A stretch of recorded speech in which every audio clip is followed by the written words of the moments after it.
俄罗斯 BMPT 终结者坦克支援战车出现在北顿涅茨克战场，立刻引发外界高度关注，被认为是俄军准备城市攻坚的信号。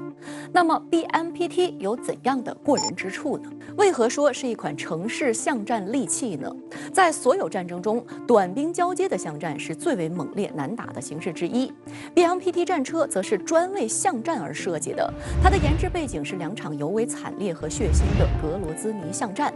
1994年和1999年，俄罗斯和车臣非法组织在车臣首府格罗兹尼爆发巷战，俄军死伤惨重。在1994年进攻格罗兹尼的当天，由俄罗斯军队的第131旅和第81摩托化步兵团进行攻击，第129摩步旅协助。每支队伍都配置有大量装甲武器，步战车、坦克数量足以摧毁一座城市，气势汹汹。而让俄军没想到的是，129旅一进城就遭到攻击，城内巷道上布满路障，还有防不胜防的地雷。129旅很多装甲武器被毁坏，士兵只能暴露在对方的视线中。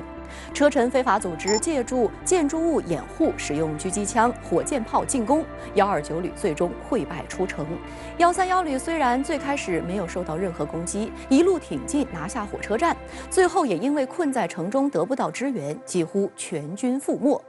第一次巷战，俄军惨败，退出格罗兹尼城，阵亡789人。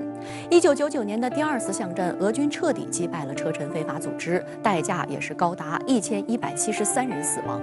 在2次车臣战争中，俄军装备的 BMP-1、BMP-2、BTR-80等装甲运兵车防护能力脆弱 ，T-72、T-80等主战坦克虽然防护能力强，由于主炮仰角低的缺点，无力对付高火力点，根本发挥不了作用。俄军在认真总结了车臣战争得失之后，就提出需要一种防护能力和打击火力都强大，还要适合城市作战的新型战车来充当坦克保镖，于是发展出 BMPT 战车。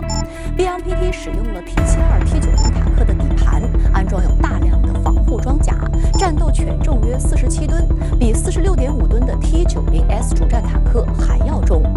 BMPT 炮塔装备有2门30毫米自动炮，射击俯仰角，负5度到正74度，可以使用每分钟200到300发的低射速，或者每分钟550发的高射速2种模式。配用弹种有夜光穿甲弹、榴弹、脱壳穿甲弹、夜光尾翼稳定脱壳穿甲弹、夜光燃烧榴弹等等，能够有效损伤地面1500米以内的轻装甲和2500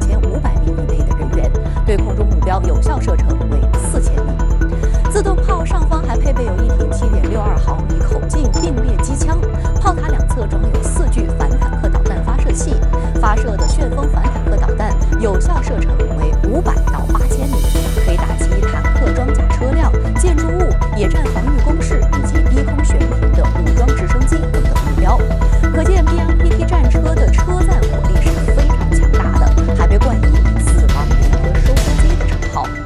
外界指出，俄军很有可能会在北顿涅茨克与乌军进行城市恶战，将 BMPT 战车派往前线，就是为了避免再次出现格罗兹尼巷战中的悲剧。